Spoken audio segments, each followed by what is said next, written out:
nanti ada masa, saya bukan nakut-nakutin, tapi Nabi SAW mengabarkan akan ada masa krisis. Di saat itu datanglah Sang Maha Pembohong.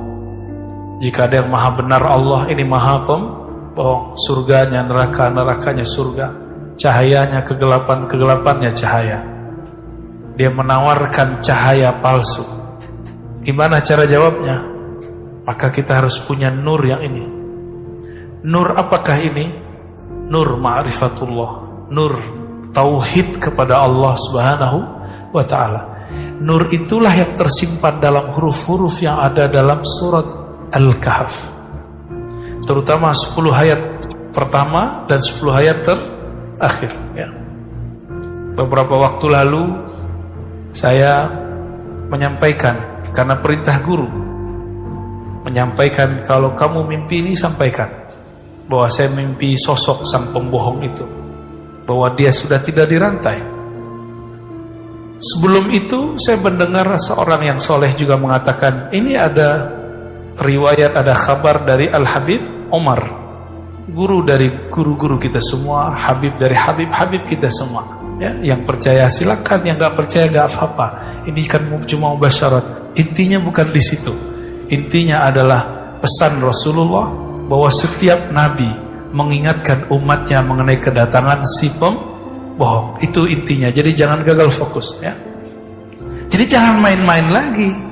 Kok masih aja ngomong kiamat masih panjang, Dajjal belum keluar. Nabi ngingetin Dajjal sudah keluar. Kita kok masih main-main aja. Di zaman ini Rasulullah SAW mengatakan ya, antum bisa bayangkan, semua nabi mengingatkan, hatta Nabi Muhammad mengingatkan, tapi Dajjalnya gak keluar untuk mereka, keluarnya untuk kita. Tidak mungkin Allah tidak memberikan bekal. Mesti bekalnya lebih berat dan lebih dalam daripada bekal-bekal umat terdahulu. Maka Rasulullah SAW memberikan bekal syariat kepada sahabat supaya diturunkan kepada umat. Syariat ini di dalamnya ada tauhid, di dalamnya ada fikih, supaya ini menjadi wadah penguat energi kita, namanya ihsan, ma'rifatullah Subhanahu wa ta'ala. Supaya nanti antum gak seperti Hawariyun ya, yang menjadi kesepian. Karena teman-teman Hawariyun semuanya menuhankan Isa. Jadi mereka gak kuat tauhidnya, yang dilihat Nabi Isa. Maka mereka menyembah Nabi Isa. Diangkatlah Nabi Isa jadi Tuhan. Setelah 300 tahun dia wafat, tahun 324. Itu terjadi. Jadi mereka menyembah Allah, tapi yang tampak pada perbuatan Nabi Isa. Itu kalau bahasa lembutnya, Pak. Kalau bahasa kasarnya lain lagi. Ya. Tapi kita kan tetanggaan, Pak ya. Tetanggaan mas sebelah parkiran kan, jadi kita gak boleh ngomong kasar-kasar amat. Gak usah capek-capek cari wali ghaus ya. Wali ghaus itu adalah poros wali di alam semesta. Caranya gampang. Poros diri kita di mana? Temui poros dirimu, engkau akan menemui poros alam semesta. Allah memandang ke dalam diri. Allah juga memandang hanya kepada Al-Ghaus. Al-Ghaus di zaman Rasulullah beliau. Al-Ghaus itu artinya pemimpin kekasih-kekasih Allah. Di zaman Rasulullah hidup, beliaulah Al-Ghausnya.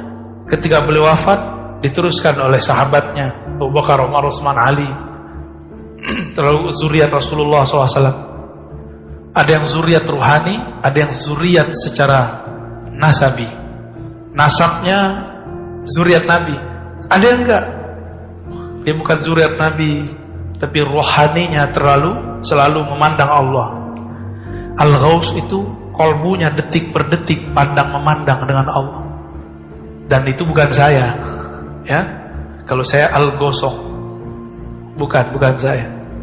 Jadi Al-Ghaus, wali Allah yang Allah turunkan rahmat di kolbunya, itu artinya Ghaus. Karena Allah selalu mandang kolbunya.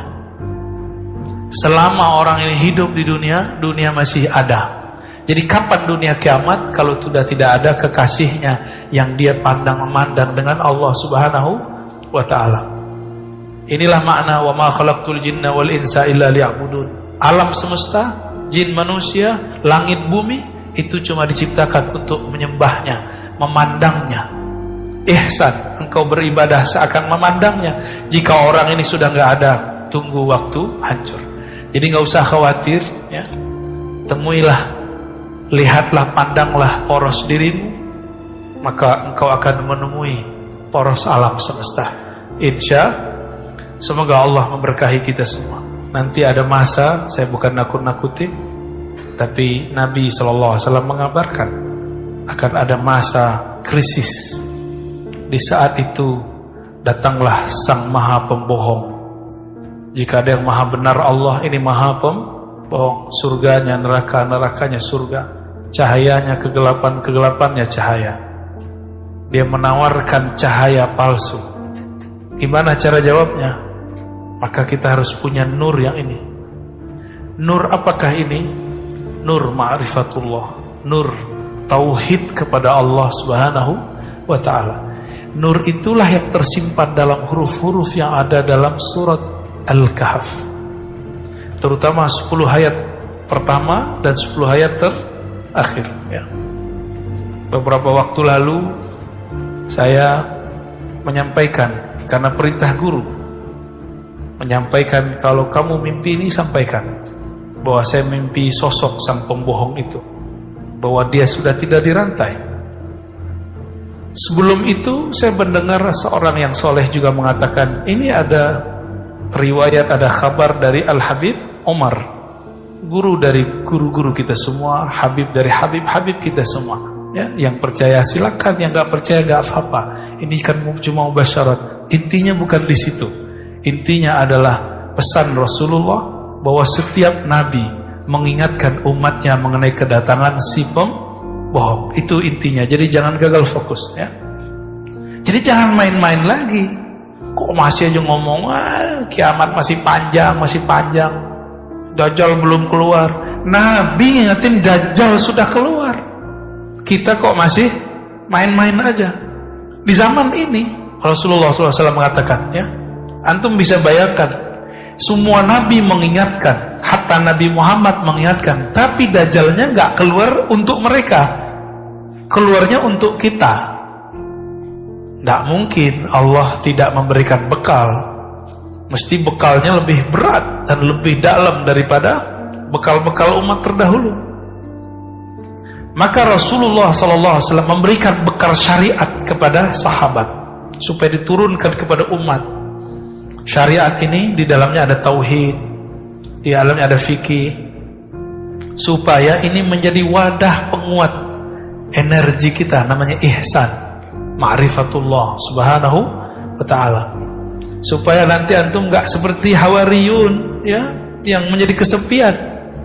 Karena teman-teman Hawariyun semuanya menuhankan Isa. Jadi mereka gak kuat tauhidnya, yang dilihat Nabi Isa. Maka mereka menyembah Nabi Isa. Diangkatlah Nabi Isa jadi Tuhan. Setelah 300 tahun dia wafat, tahun 324. Itu terjadi. Jadi mereka menyembah Allah, tapi yang tampak pada perbuatan Nabi Isa. Itu kalau bahasa lembutnya, Pak. Kalau bahasa kasarnya lain lagi, ya. Tapi kita kan tetanggaan, Pak, ya. Tetanggaan mas sebelah parkiran kan, jadi kita gak boleh ngomong kasar-kasar amat. Gak usah capek-capek cari wali ghaus, ya. Wali ghaus itu adalah poros wali di alam semesta. Caranya gampang. Poros diri kita di mana? Temui poros dirimu, engkau akan menemui poros alam semesta. Allah memandang ke dalam diri. Allah juga memandang hanya kepada Al-Ghaus. Al-Ghaus di zaman Rasulullah beliau. Al-Ghaus itu artinya pemimpin kekasih-kekasih Allah. Di zaman Rasulullah hidup, beliaulah Al-Ghausnya. Ketika beliau wafat, diteruskan oleh sahabatnya Abu Bakar, Umar, Utsman, Ali. Terlalu zuriat Rasulullah SAW. Ada yang zuriat ruhani, ada yang zuriat secara nasabi. Nasabnya zuriat Nabi. Ada yang enggak. Dia bukan zuriat Nabi, tapi rohaninya selalu memandang Allah. Al-Ghaus itu kolbunya detik per detik pandang memandang dengan Allah. Dan itu bukan saya, ya. Kalau saya Al-Ghosong, bukan saya. Jadi Al-Ghaus, wali Allah yang Allah turunkan rahmat di kolbunya, itu artinya Ghaus. Karena Allah selalu mandang kolbunya. Selama orang ini hidup di dunia, dunia masih ada. Jadi kapan dunia kiamat kalau sudah tidak ada kekasihnya yang dia pandang memandang dengan Allah Subhanahu wa ta'ala. Inilah makna wa ma khalaqtul jinna wal insa illa liya'budun. Alam semesta, jin manusia, langit bumi itu cuma diciptakan untuk menyembahnya, memandangnya. Ihsan, engkau beribadah seakan memandangnya. Jika orang ini sudah enggak ada, tunggu waktu hancur. Jadi enggak usah khawatir, ya. Temuilah, lihatlah, pandanglah poros dirimu, maka engkau akan menemui poros alam semesta. Insya, semoga Allah memberkahi kita semua. Astaghfirullahaladzim, astaghfirullahaladzim. Allahumma rahmanir-rahim, ya karim, ya azim, ya alim, ya alim, ya ghaffar. Ya Allah yang maha mengetahui, yang maha khabir, yang maha mengerti semua dosa-dosa kami. Ya Allah, kami menutupi semua dosa kami dengan kesolehan-kesolehan palsu. Ampunkan dosa kepalsuan ini ya Allah. Ya Allah, di mata kami banyak dosa, di telinga kami banyak dosa, di lisan kami apalagi ya Allah. Sekarang di zaman ini jari-jari kami pun ikut banyak berdosa. Allahumma ya Allah, meskipun dosa kami menggunung, menjulang sampai ke langit-Mu, tapi rahmat-Mu lebih luas, bahkan seluas arasy-Mu. Maka dengan keluasan rahmat kasih sayang-Mu ya Allah, tutuplah semua aib kami. Tutuplah aib kami di hadapan-Mu ya Allah. Jangan pandang kami sebagai hamba yang bermaksiat ya Allah. Allahumma ja'al sayyi'atina sayyi'at man ahbabta. Ya Allah, jika kami terjebak maksiat, jangan kami dianggap orang yang durhaka ya Allah. Jika kami tersesat, jangan biarkan kami tersesat ya Allah. Tarik kami ke jalan Engkau ya Allah. Paksa kami kembali ke jalan-Mu ya Allah. Allah marzuqnal iqbal fi qulubina. Ya Allah, berikan kami iqbal, menghadap hanya kepada Engkau di dalam kolbu kami. Ya Allah, jadikan kolbu ini mentalak dunia sebanyak-banyaknya, sehingga dia tidak memandang lagi kepada dunia. Ya Allah, jika Engkau izinkan kami berjuang, berjihad di akhir zaman, takdirkan kami membersamai kekasih-Mu Al-Imam Al-Mahdi. Selamatkan kami dari fitnatul Dajjal. Selamatkan kami dari sosok yang berbohong atas nama-Mu, yang berbohong atas nama Nabi-Mu, yang datang membawa siksaan kepada kami. Ya Allah, jangan sampai kesengsaraan yang dia datangkan itu membuat kami lupa kepada Engkau. Allahumma ya Allah ya Rahman ya Rahim ya Azim. Nabi-Mu mengabarkan kami masuk surga bukan karena amal kami, tapi karena kasih sayang Engkau kepada kami.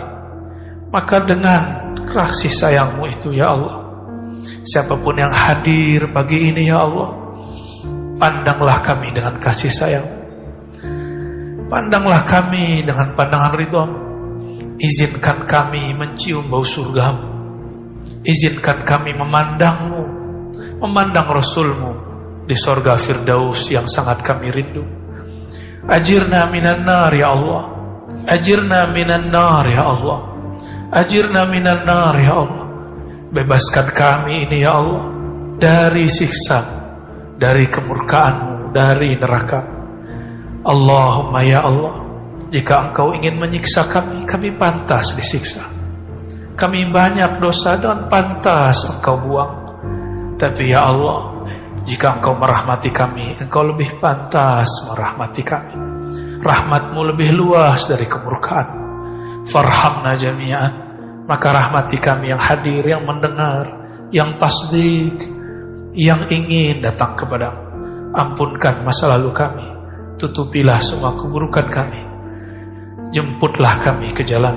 Rabbana atina fid dunya hasanah wa fil akhirati hasanah wa qina adzabannar wa khtim lana bi husnil khatimah ya Allah biha ya Allah biha ya Allah bi husnil khatimah Wa sallallahu ala sayyidina Muhammad walhamdulillahi rabbil alamin. Subhanakallahumma wa bihamdika asyhadu an la ilaha illa anta astaghfiruka wa atubu ilaik.